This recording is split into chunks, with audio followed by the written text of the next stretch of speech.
turn on custom words. Hi guys, in this video I will show you how to turn off custom words on tweets.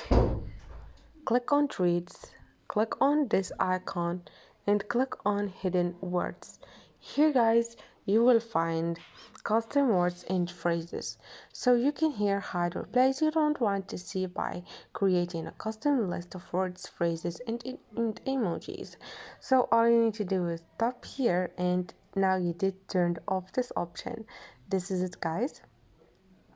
Hope this video was helpful for you. If it was, don't forget to subscribe, like the video. See you on the next one.